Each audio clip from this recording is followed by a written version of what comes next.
दादा, कारखान्याच्या भिंतींच्या बाहेर पडणारा जो आवाज आहे तो लोकांना त्या ठिकाणी खूप आशेचा आणि त्यांना घडवण्यासाठी तो काम येतो. तर तुम्ही त्याच्यावरती कसं काम करताय? जे तरुण लोक आहेत, कोणी शिक्षण घेत असेल किंवा कोणाचं शिक्षण झालेलं असेल, माझं वैयक्तिक मत एवढंच आहे की दादा, तुमच्या आयुष्यात असं कोणती व्यक्ती होती की जिला बघून तुम्हाला राजकारणात यायची, नेता होण्याची ठाम इच्छा झाली? दादा, एखादी अशी कल्पना आहे का तुमच्या मनामध्ये की जिला आज लोक म्हणतील की हा काहीतरी वेडेपण आहे, पण उद्या फ्युचरमध्ये जाऊन ती कळेल सगळ्यांना की नाही, की ही खरंच खूप कामाची गोष्ट होती जी तुम्ही त्या ठिकाणी केली आहे? मला आज सगळे ग्रामीण भागातली जी मुलं असतात किंवा ग्रामीण शाळांमध्ये जी शिकलेली मुलं असतात, त्या मुलांना कुठंतरी शहरात गेलं की त्यांना स्वतःबद्दल असं हे येतं की मी नाही करू शकत, मी बोलू शकत नाही किंवा मी इंग्लिशमध्ये नाही. माझी एक इच्छा आहे की हा पूर्ण विचार बदलला गेला पाहिजे.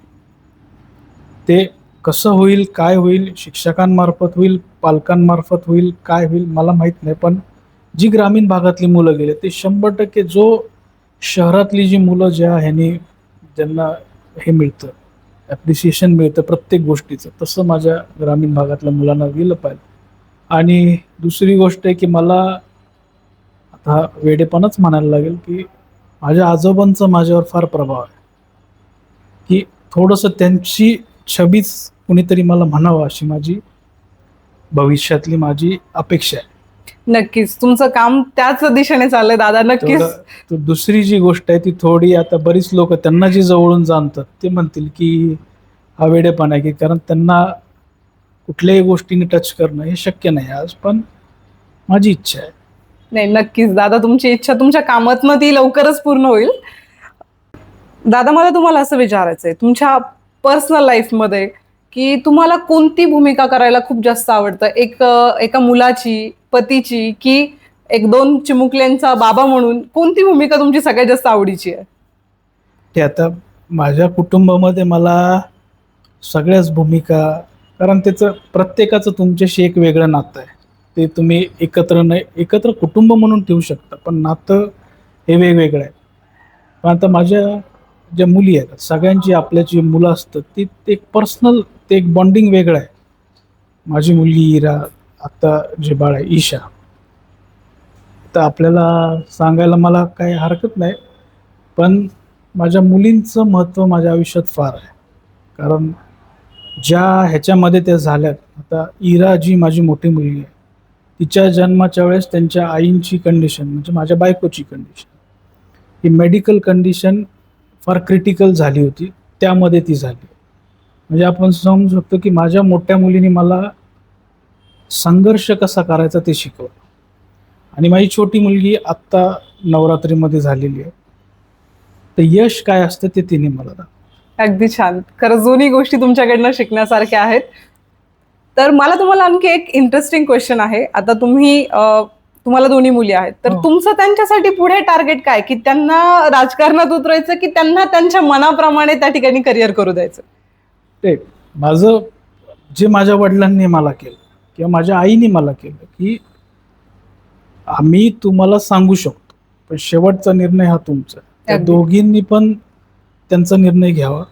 आणि जर तुम्ही म्हणाल राजकारण, तर राजकारण हे त्या व्यक्तीने किंवा त्या घरातल्या मुलांनी त्याच्यात जायचं की नाही, हे ते घरातल्यांनी नाही ठरवलं पाहिजे. हे जे मतदान आहे त्यांनी ठरवलं पाहिजे, की ही मुलं आम्हाला आज राजकारणात योग्य वाटतायत की नाही. जसं माझ्या बाबतीत झालं, ज्यावेळेस आमचे जेवढे सहकारी होते, साहेबांचे कार्यकर्ते, त्यांनी ज्यावेळेस सांगितलं की आम्हाला दादांना ह्या किंवा हर्षला या ठिकाणी उभं करायचं आहे, त्यावेळेस साहेबांनी मला उभं केलं. जर राजकारणाचाच विषय, पर्सनल माझे बिझनेस तर ते काय असतील त्या दोघीच सांभाळते, पण जर ठराविक राजकारणाचा विषय असेल तर ही गोष्ट मतदारांमधून आली पाहिजे, की आम्हाला इरा किंवा ईशा ज्या दोघी असतील त्या त्या पदावरती पाहिजे. अगदी. त्यावेळेस त्या दोघींना मी राजकारणात पाठवलं. खूप छान पॉइंट आहे दादा, की आपण आपल्या मुलांना फोर्स करणं एखादी गोष्ट आणि लोकांनी त्यांच्यासाठी त्यांच्यात ते कर्तृत्व बघून त्यांना ती गोष्ट करायला लावणं, खरंच याच्यात फरक आहे. आजकाल आपण पाहतो दादा, की पेरेंट्स खूप बर्डन टाकतात मुलांवरती की तू हेच कर, तू हेच केलं पाहिजे, कुठेतरी त्यांच्या इच्छा अपेक्षा कुठेतरी दाबल्या जातात, मुलांची इच्छा नसताना मुलं त्या गोष्टी करतात आणि मग डिप्रेशन किंवा वेगळ्या मार्गांना ते त्या ठिकाणी जातात. तर त्या पालकांना तुमचं काय सजेशन असेल? खरं तर ना, पालकांच्या अपेक्षा असणं ही योग्य गोष्ट आहे. पण आजकाल मी जेवढ्या शाळांमध्ये बघतो, जेवढी पालक मला येऊन भेटतात, कुणाचा तरी मुलगा स्विमिंग करतोय, कुणाचा तरी मुलगा स्केटिंग करतोय, म्हणून माझ्या मुलांनी ते केलं पाहिजे, ह्या भावना पालकांनी सोडल्या. तुमच्या प्रत्येक, म्हणजे आपण जर कधी सुधा मूर्तींचं एक हे आहे की प्रत्येक फुलाला त्याचा एक वेगळा गुणधर्म आहे, वास आहे. सगळी फुलं तुम्ही एकत्र एका ह्याच्यात बसवू शकत नाही. तसं मुलांचं आहे. त्या प्रत्येक मुलामध्ये, त्या प्रत्येक मुलीमध्ये त्याची इंडिव्हिज्युअल क्वालिटी आहे. ती पालकांनी बघितली पाहिजे. जर माझ्या मुली जर वक्तृत्व चांगलं असेल तर मी त्यांना त्या क्षेत्रात पाठवलं पाहिजे. अगदी भलेही बाकीच्यांची मुलं काय करतात ते तुम्ही कॉपी नका करू. तुमच्या मुलाची क्वालिटी हे तुमच्या व्यतिरिक्त कुणीच ओळखू शकत. तर माझी मुली अभ्यासात हुशार असेल तर मी त्यांना परीक्षा द्यायला पाठवेल. पण त्या नाही आहेत तर ते त्यांचा गुण कोणता चांगला आहे हा त्या पालकांनी ओळखलं पाहिजे. तरच तुम्ही त्या मुलांना त्या क्षेत्रामध्ये पाठवा. कुणाचा तरी मुलगा करतोय, कुणाची तरी मुलगी करते म्हणून माझ्या मुलांनी ते. आणि आजकाल पालकांचं असं आहे की सगळंच यायला पाहिजे. मुलांनी अकॅडमिक्समध्ये हुशार पाहिजे, स्पोर्ट्समध्ये खेळलं पाहिजे, इन्स्ट्रुमेंट वाजवलं पाहिजे, मुलांनी समर कॅम्पला गेलं पाहिजे. तुम्ही तुमच्या मुलांना पहिले तरी श्वास घ्यायला एक जागा द्या. त्याचा एक त्याची पूर्ण दिवसामध्ये त्याचा एक टाईम पाहिजे की ज्याच्यामध्ये त्यांनी जगलं पाहिजे. मगच ते मूल पुढे जाऊन स्वतः विचार करायच्या ह्याच्यात राहतं. नाही तर ते मूल कामाला लागल्यासारखंच आहे. अगदी बरोबर. ही गोष्ट आज खरं कुठेतरी पालकांनी समजून घेणं गरजेचं आहे की आपली स्वप्न मुलांवरती लादणं हे त्यांच्या स्वप्नांना दाबून टाकणं कुठेतरी.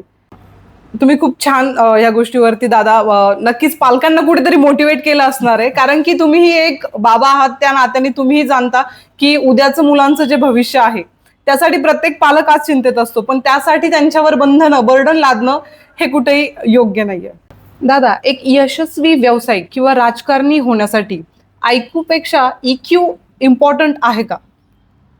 100% तुमचा EQ हा सगळ्यात महत्त्वाचा घटक आहे. राजकीय असू दे किंवा व्यावसायिक असू.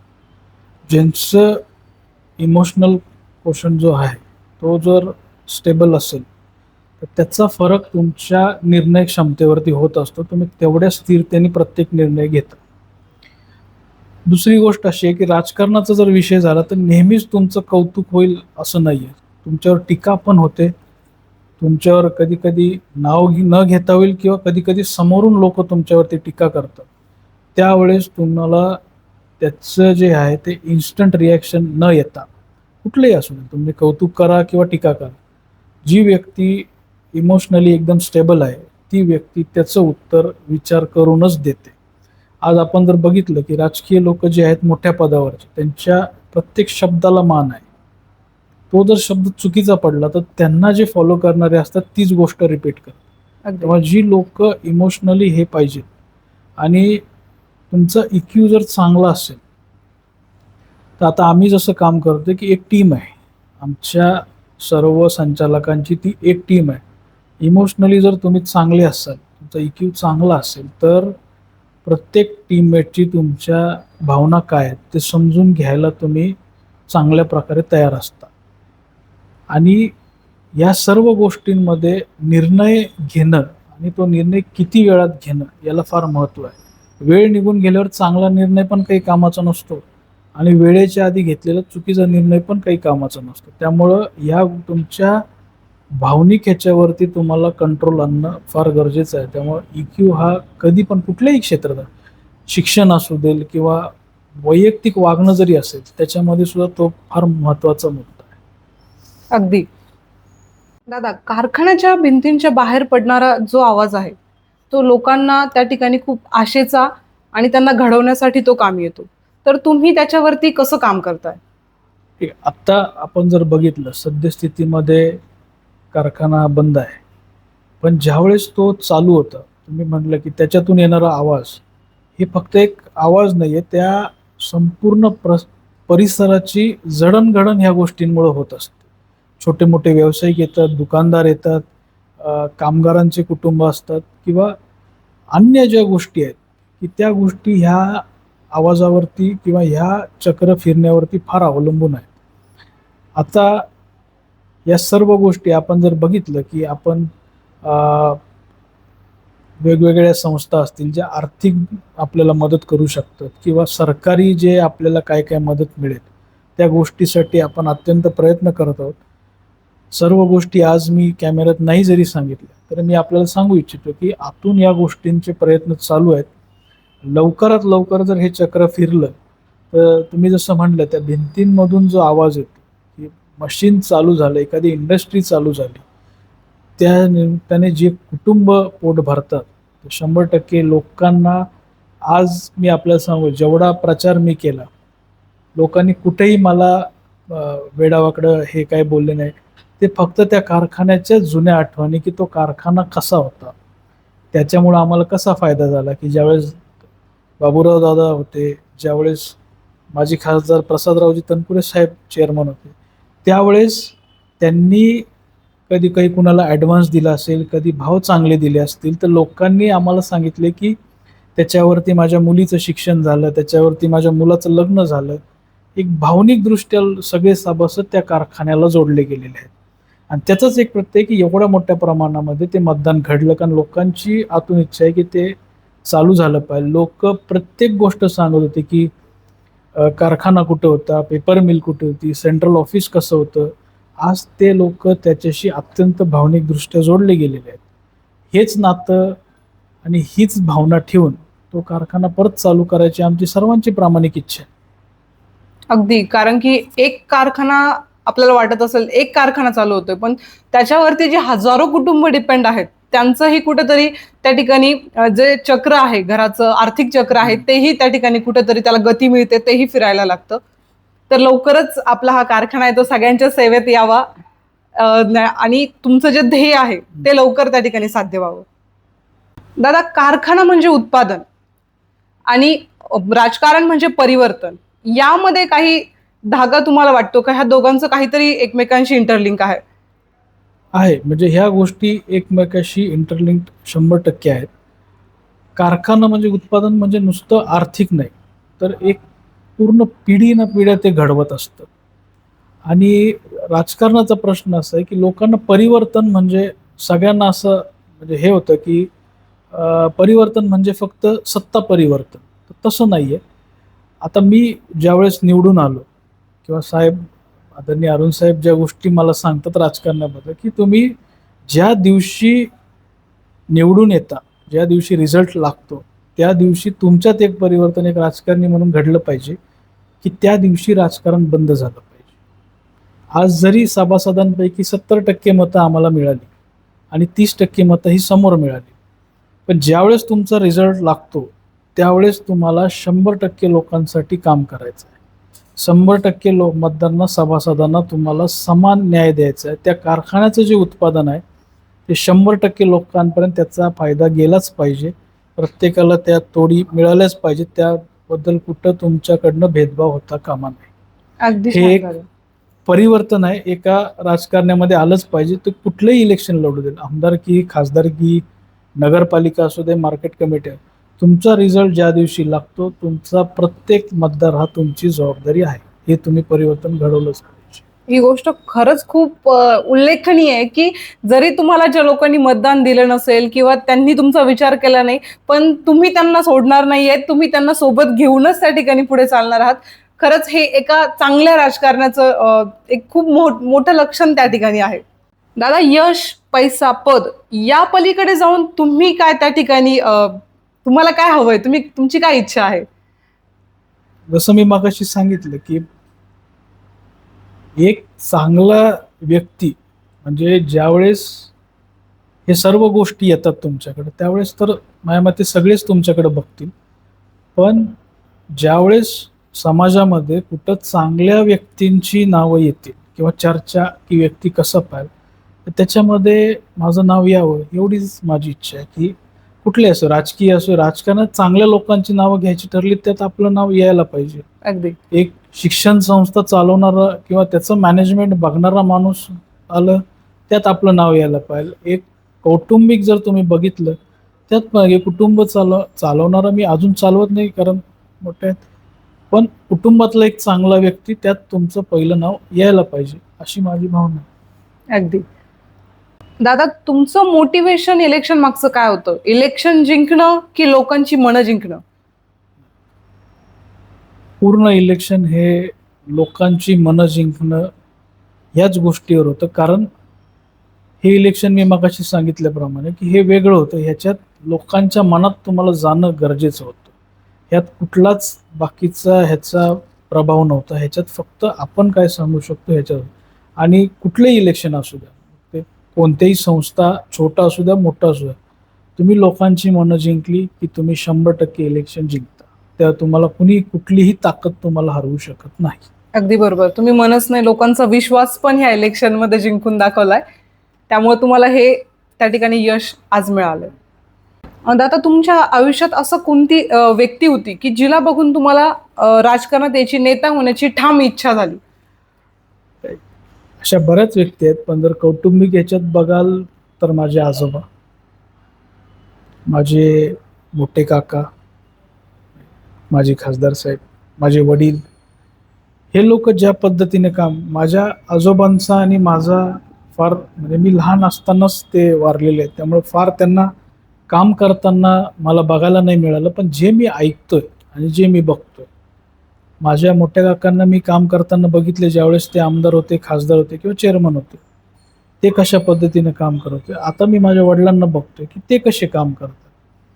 तर माझ्या घरात एवढं मोठं मला मोटिवेशन असताना, आणि हे आहे. परत बाकी जर आपण ह्याच्यापेक्षा अजून जर बाहेरचे लोक जर म्हणाल तर माझ्या आवडीच्या, म्हणजे ज्या लोकांपासून मी काम करायचं बघतोय, तर काल परवा आपण बघितलं की आदरणीय उपमुख्यमंत्री अजितदादा पवारांची सभा झाली. त्यात एक चांगला पॉईंट, त्यांचं वक्तृत्व वगैरे आपण सर्वांनी ऐकलं, पण एक सगळ्यात चांगला पॉईंट होता की त्यांनी सकाळी 10चं सभेचं टाइम दिलं होतं. 10ला 5 कमी असताना ते मार्केट कमिटीच्या गेटवर होते. महाराष्ट्र राज्याचा उपमुख्यमंत्री एवढ्या लांबून वेळेत येऊ शकतो, ही त्यांची बाजू आहे. आज आपण जर बघितलं तर केंद्रीय मंत्री नितीन गडकरी साहेब असतील, आज संपूर्ण देशामध्ये त्यांचं नाव गाजतंय. कारण कामाचं जे पॅशन त्यांच्यामध्ये आहे, जे इन्फ्रास्ट्रक्चर वाढवायचं पॅशन आहे, हे खरंच मोठी गोष्ट आहे. असे बरेच नेते आहेत ज्यांनी, जे तुम्ही जर बघितलं, नीट त्यांना ऑब्झर्व केलं, तर ते फार मोठ्या प्रमाणात इन्स्पिरेशन देऊन जातात. अगदी. दादा, तुम्हाला एक राजकारणाची पार्श्वभूमी मिळाली आहे, हे तुमच्या अर्थी तुम्हाला एक आशीर्वाद आहे की त्या ठिकाणी जबाबदारी? 100% ती जबाबदारीच आहे. कारण मी मगाशी सांगितलं, ज्या ज्या लोकांची माझ्या नावाच्या पाठीमागं नावं लागली, त्या लेवलला आपण जाणं, खरं त्याला कोणी मॅच नाही करू शकत, पण प्रयत्न तरी करणं, त्याच्या आजूबाजूला जाणं, ही माझ्यासाठी आत्ताची तरी, माझा राजकीय प्रवास सुरू झाल्यानंतरची सगळ्यात मोठी जबाबदारी आहे. की जे 3 पिढ्यांपासून आमच्या कुटुंबावरती प्रेम केलं, जे आदर आम्हाला आहे आज आमच्या कुटुंबातल्या प्रत्येक व्यक्तीला, तो टिकवणं आता आमच्या जनरेशनचं काम आहे, आणि ते व्हायला पाहिजे. फार मोठी जबाबदारी. साधं उदाहरण म्हणजे की तुमचं कुठल्याही ह्याच्यामध्ये चुकीच्या गोष्टींमध्ये तुमची नावं नाही आली पाहिजेत, आजपर्यंत आलेली नाही. अशा कुटुंबातून मी येतो. कुठल्याही प्रकारे सामान्य जनतेला तुमच्याकडनं त्रास व्हायला नाही पाहिजे. तुमच्या पदावरती बसून तुम्ही रागाच्या भरात किंवा इगोमध्ये एखादं डिसिजन तुमच्याकडनं घेतलं गेलं नाही पाहिजे. ह्या गोष्टींचं जबाबदारी खऱ्या अर्थानं आमच्यावरती आहे. अगदी बरोबर दादा. कारण की तुमचं, जसं तुम्ही म्हटले, तुमचं नाव तुमच्या मागच्या 3 पिढ्यांपासून आहे, आणि आज लोक कुठेतरी खऱ्या अर्थाने त्यांचीच एक छबी तुमच्यामध्ये नक्कीच बघत असतील की तुम्ही जर एखाद्या गोष्टीसाठी कुठे चांगले त्या ठिकाणी काम करत असाल तर तुम्हाला तुमच्या आजोबांशी कम्पेअर केलं जात असणार आहे, आणि बाय चान्स तुम्ही कुठे चुकत असाल तर तेही तुम्हाला त्या ठिकाणी नक्कीच कम्पॅरिझन बघायला मिळत असेल की नाही, यांच्या आजोबांनी हे केलं होतं. असं कुठे अनुभव आलाय का की लोकांनी डायरेक्टली तुम्हाला तुमचे आजोबा किंवा वडील, चुलते यांच्याशी कम्पेअर केलं? ते होतं बऱ्याच वेळा. या गोष्टी, कारण ज्यावेळेस तुम्ही येता एक नवीन राजकीय घरातला माणूस ज्यावेळेस येतो तर लोकांच्या अपेक्षा असतात किंवा लोकांना असं वाटत असतं की जे पहिले झालंय, ज्या आमच्याशी संबंध ठेवले गेले तसेच ठेवले गेले पाहिजे. जसे ह्या तिघांनी पण म्हणजे सगळ्या समाजातल्या सर्व घटकांबरोबर, गावातल्या प्रत्येक माणसाबरोबर त्यांचं एक नातं जपलं गेलंय. लोकांना त्याही अपेक्षा आमच्याकडनं पण आहेत की तुम्ही पण तेवढंच जपा, जेवढाच जीव तुम्ही पण लावा, नवीन पिढीला बरोबर घ्या, जुनी पिढी सोडू नका. असं पण ह्या पण गोष्टी आता होत राहतात. अगदी तुम्हाला त्या दोन्हींचा दुवा त्या ठिकाणी साधावाच लागणार आहे. दादा, तुमच्या आयुष्यातला सगळ्यात संघर्षाचा काळ कोणता होता आणि तुम्ही त्याला कसे सामोरे गेलात? तसं राजकीय तरी मी असं एकदम म्हणणार नाही की संघर्षाचा काळ, किंवा ज्यावेळेस राजकारणाचं सांगायचं ठरलं तर मी 2016 साली आलो होतो आणि ह्याच कारखान्याची निवडणूक लागलेली.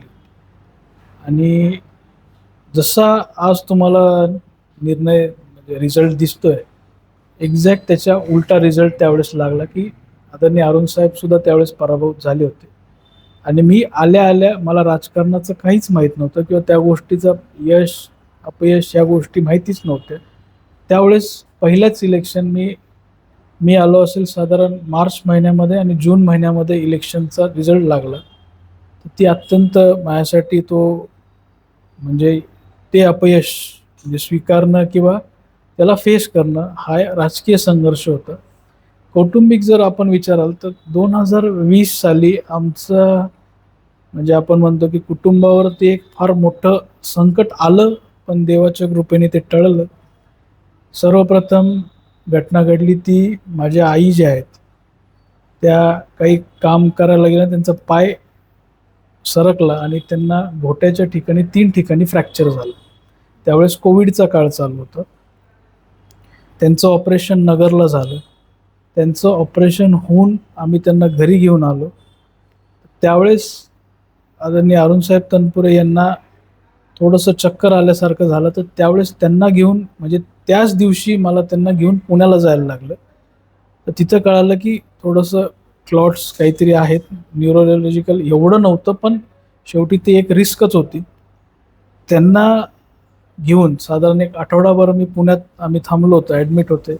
आठवड्याने आम्ही ज्यावेळेस परत आलो, ज्या दिवशी त्यांना घेऊन आलो त्याच्या 2 दिवसानंतर आपल्याला मी सांगितलं की माझी मोठी मुलगी म्हणजे त्यावेळेस माझी सायली त्यावेळेस प्रेग्नंट होती. त्यावेळेस तिची कंडिशन क्रिटिकल झाली 2 दिवसाच्या आत. त्यांची एकदम क्रिटिकल झाल्यामुळं त्यांना तिकडं ॲडमिट करायला लागलं, मला तिकडं पण जायला लागलं. त्याच्यानंतर तिथून इकडं आलो तर माझ्या आईच्या ज्या आई आहेत त्या तिथं आलेल्या होत्या. म्हणजे इरा झाली असेल 26 तारखेला समजा, 29 तारखेला इरा झाली आणि 3 तारखेला आमच्या इथं त्या आजी होत्या, त्यांना अटॅक आला. त्यांना ॲडमिट केलं. त्यांना ॲडमिट केल्यानंतर कळलं की त्यांच्या म्हणजे लंग्समध्ये पाणी भरल्याने त्यांची पण कंडिशन क्रिटिकल आहे. 1 दिवस अंडर ऑब्झर्वेशन ठेवायला लागेल आणि 6 वाजता निर्णय कळेल की काय होईल. ते झालं. त्याच्यानंतर कसं एक त्यांना घरी घेऊन आलो, त्या त्यांच्या घरी गेल्या. 4 दिवसांनी कळालं की साहेबांना आणि मला कोविड झालेला आहे. आम्ही 4 दिवसांनी परत कोविडला आम्ही दोघं ॲडमिट झालो. इन बिटवीन ह्या काळात ज्यावेळेस सायली ची डिले म्हणजे तिचं सीझर झालं, त्यावेळेस तिथं लक्षात आलं की सायलीला पण कोविड झालं आहे आणि बाळ आता इकडं आणि सायली कोविड वॉर्डमध्ये ठेवणार. तर ह्या बऱ्याच गोष्टी म्हणजे ह्या साधारण मी सांगतो जेवढ्या गोष्टी मी सांगितल्या ह्या एका दीड महिन्यात आलेल्या होत्या. म्हणजे जे पेशंट होईल ते ICUमध्ये होतं. म्हणजे अशी कंडिशन कुटुंबावरती आली होती. पण त्यावेळेस जेवढे राहुरीतली लोक होते म्हणजे माझ्या कुटुंबाने तर काळजी घेतलीच, पण कुटुंबापेक्षा जास्ती राहुरीतली जी जीवाभावाची लोक आहेत त्यांचे नातेवाईक कोण पुण्यात असतील ते रोज डबा देत होते. काही लोक मला माहीत पण नव्हतं कुठंतरी पुण्यातच थांबले होते, रोज भेटायला यायचे. अशा बऱ्याचशा लोकांच्या साथीमुळं जे नातं आजपर्यंत जपलं गेलं, त्यांच्या सर्वांच्या आशीर्वादाने आणि देवाच्या कृपेने आज सगळे त्यातले सुखरूप बाहेर पडलेले आहेत. पण तो काळ म्हणजे संघर्षाचा तर होताच, पण एवढं आहे की त्या काळानंतर सगळं कुटुंब एकत्रच असतं, पण त्याचं बॉन्डिंग अजून जास्ती तयार झालं. अगदी, कारण सगळ्यांनी अशी फेज त्या ठिकाणी आयुष्याची बघितली आहे. त्यामध्ये सगळ्यात महत्वाचा रोल माझ्या मते तुमचा असावा, कारण की साहेब आजारी पडले म्हटल्यानंतर सगळ्या फॅमिलीची हो. जबाबदारी तुमच्यावरती होती. त्यावेळेस तुम्ही कसं स्वतःला स्ट्रॉंग ठेवलं? कारण हे जे मी ऐकलंय, हे का त्याला ऐकूनच माणूस त्या ठिकाणी निम्मा असा विचार करतो, की आता काय? की मी कसं ह्या सगळ्या लोकांना त्या ठिकाणी सांभाळू? तेच आहे की ज्यावेळेस तुमच्यावरती सिच्युएशन येत, आता आज सांगितलं तर आज कुणी पण म्हणेल मी हँडल करू शकत नाही, पण सिच्युएशन म्हणजे परिस्थिती माणसाला सगळ्यात जास्ती ताकदवर बनवते, स्ट्रॉंग बनवते. तुमची सगळी जेवढी इंटरनल स्ट्रेंथ आहे ती सगळी त्यावेळेस बाहेर येते. आणि अगदी. त्या गोष्टीमुळे झालं. आणि मी जसं सांगितलं, माझ्या सर्व राहुरीच्या जेवढे लोक आहेत, आज सगळी लोक, त्यांनी ज्या पद्धतीने त्या संघर्षाच्या काळात साथ दिली, माझं कुटुंब असेल, म्हणजे माझे सगळे भाऊ असतील, आमच्या सगळ्या बहिणी असतील, आमच्या आत्या वगैरे जे सगळी लोक होती, त्यांनी ज्या पद्धतीनं आम्हाला त्या याच्यात साथ दिली, तर ते त्यांनीच शक्य झालं. अगदी बरोबर. कारण आपल्या कठीण काळातच आपल्याला समजतं, की कोण आपल्या जवळचा आहे आणि कोण आपल्या जवळचा नाहीये. अगदी त्यामुळे तुम्ही जसं म्हटले, अख्खे राहुरीकर तुमच्यासाठी तुमचं कुटुंब म्हणून त्या काळात तुमच्या पाठीशी उभं राहिले आणि कुठेतरी तुम्हाला त्यातनं पण ताकद मिळाली आहे, की तुम्ही एवढे सगळं जे तुमचं एक पूर्ण महिना म्हणजे तो काही एक जोक नाहीये, की एवढं सगळं एकामागे एक गोष्टी येत असताना तुम्ही त्यातनं आज बाहेर आहात आणि स्ट्रॉंगली त्यातनं बाहेर पडलात. तर त्याचं श्रेय नक्कीच कुठेतरी तुमच्या ह्या फॅमिलीलाही जातं, ती तुमच्यासाठी दिवस आणि रात्र त्या ठिकाणी उभी राहते. दादा, आज जी तरुण पिढी आहे, जे राजकारणात याचा विचार करतायत, तर त्यांना तुमचा काय संदेश असेल? सर्वप्रथम तर मी, जे तरुण लोक आहेत, कोणी शिक्षण घेत असेल किंवा कोणाचं शिक्षण झालेलं असेल, माझं वैयक्तिक मत एवढंच आहे की तुमचं शिक्षण हे पूर्ण झालेलं पाहिजे.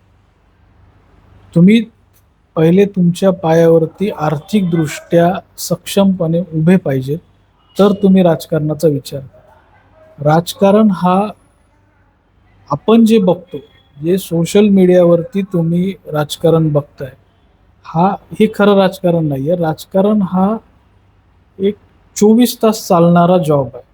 तुम्ही जर म्हणाल की मी 5 वाजता झालं माझं, असं नाही होत. तुम्हाला रात्री 10 वाजता कोणाचं अडचण असते, फोन येतो, कधी रात्री 1 वाजता येतो, कोणी एकदमच एमर्जन्सी असेल तर कधी कधी 1-1:30 वाजता रात्री भेटायला पण येतं. तर ह्या गोष्टी तुम्ही पहिले ध्यानात घ्या की तुम्ही सक्षम पाहिजे, की राजकारणात यश आलं अपयश आलं तरी माझ्या वैयक्तिक जीवनामध्ये त्या गोष्टीचा जास्ती फरक पडला नाही पाहिजे. आणि बऱ्याच लोकांना मी सांगतो की राजकारण ही तुमची रोजीरोटी नाही आहे. राजकारण हे पॅशन आहे. राजकारण हे एक, आपण म्हणतो की आपल्या, आपण म्हणतो की छंद नाही म्हणू शकत मी, पण मला समाजासाठी काहीतरी करायचं आहे म्हणून मी ती गोष्ट करतोय. या गोष्टीत जर जाताल तर त्या भावनेनेच तुम्ही राजकारणात या. आणि राजकारणामध्ये असं लोक म्हणतात की जो बोलायला फार चांगला आहे तो राजकारणी. माझं तर वैयक्तिक मत आहे, ज्याची ऐकण्याची क्षमता सगळ्यात जास्ती आहे तो जास्ती चालतो राजकारण. राजकारणात तुम्हाला सगळ्या प्रकारची लोक मिळतात, कोणी चांगले, कोणी वाईट, कोणी फक्त कामं घेऊन आलेले असतात, कुणाला खरंच मनापासून वाटत असतं की तुम्ही मोठे व्हावा, अशी बऱ्याच प्रकारची लोक तुम्हाला भेटतात. तर त्यांना सगळ्यांना ऐकायची जर तुमची कॅपॅसिटी असेल आणि विचार करून जर उत्तर द्यायचं पहिले तुम्ही जर ठरवलं आणि तसं केलं, तरच तुम्ही एक, माझ्या मते, यशस्वी राजकारणी होऊ शकता. अगदी. तर तरुण पिढीने पण राजकारणात यावं, पण त्यांनी ह्या सगळ्या गोष्टींचा विचार नक्कीच करावा. अगदी. दादा, आजचे जे विद्यार्थी आहेत, तर ह्या विद्यार्थ्यांना त्यांच्या फ्युचरसाठी तुमच्याकडनं काही सजेशन आहे का? माझं सर्व जेवढे विद्यार्थी आहेत, ज्या ज्या तुम्ही क्षेत्रात आहात, आयुष्यात जितकं घेईल तेवढं शिक्षण कमी आहे. म्हणजे आज मी जरी इंजिनिअरिंग केलं आणि MBA केलं तरी पण पुढं बरंच शिक्षण आहे, ते माझं कमीच आहे. त्यामुळं माझं शिक्षण संपलंय हे तुमच्या आयुष्यात हा पॉईंट कधीच येणार नाही आहे. तुम्हाला जरी अकॅडमिक्सचं तुमचं शिक्षण संपलेलं असेल तरी तुम्हाला तुमचं आयुष्य काही ना काही गोष्टी शिकवत असतं, त्या तुम्ही शिकायची तयारी ठेवली पाहिजे. आज बरीच लोक आहेत की फार वय झाल्यावरती पण PhD करतात. त्या लोकांना पण तुम्ही बघा. बरीच लोक अशी आहे की जे खूप पहिले शिक्षण सोडून परिस्थितीमुळे सोडत असतील किंवा कोणी काय असेल, पण शिक्षण हा तुमच्या आयुष्यातला सगळ्यात महत्त्वाचा घटक आहे. आपल्याला असं वाटतं की हे शिक्षण घेतलं की माझी आर्थिक परिस्थिती चांगली होईल, असं नाही. तुमचं शिक्षण जर चांगलं झालेलं असेल तर कोर्स कुठलाही असो, त्यांनी तुम्हाला चांगली नोकरी मिळणारच आहे आणि त्यांनी तुमचं भविष्य उज्ज्वल होणारच आहे. त्यामुळे पहिलं आपण जे काम करतोय, शिक्षण घेतोय, सगळ्यात पहिले त्या गोष्टीवरती तुम्हाला फोकस घ्या. ज्या कोर्समध्ये तुम्ही असाल त्याच्यानंतर तुम्ही जिथून जिथून तुम्हाला अवेलेबल होईल, जिथं जिथं शक्य होईल तिथून तुम्ही शिक्षण घ्यायची तयारी तुमची असली पाहिजे. अगदी बरोबर. शिक्षण सगळ्यांसाठी आहे, फक्त ती घेण्याची तयारी विद्यार्थ्यांची नक्कीच असली पाहिजे. तर आज आपण ऐकलंय माननीय हर्षदादा तनपुरे यांना. त्यांनी खरंच त्यांचा जो जीवन प्रवास आहे तो कुठेतरी समाजासाठी, विद्यार्थ्यांसाठी नक्कीच मोटिवेशनल आहे. दादा, तुमचे विचार ऐकून खरंच खूप छान वाटलं. खूप मोटिवेशन त्यातनं मला मिळालं. मला खऱ्या अर्थाने राजकारण काय असतं, कारण की पॉलिटिक्स म्हणलं की काही विचार चुकीचेही मनात येतात. पण खरंच एक जर राजकारणी व्यक्ती जर चांगल्या वेने त्या ठिकाणी समाजासाठी काम करत असेल तर ते राजकारण किती चांगलं असतं किंवा काय प्रगती होऊ शकते हे नक्कीच यातनं मलाही कळालंय. दादा, तुमचं खूप खूप धन्यवाद. तुम्ही आमच्यासाठी टाइम दिलात आणि आमच्या सगळ्या श्रोत्यांसोबत तुम्ही इतक्या मनसोक्त गप्पा मारल्यात. थँक्यू.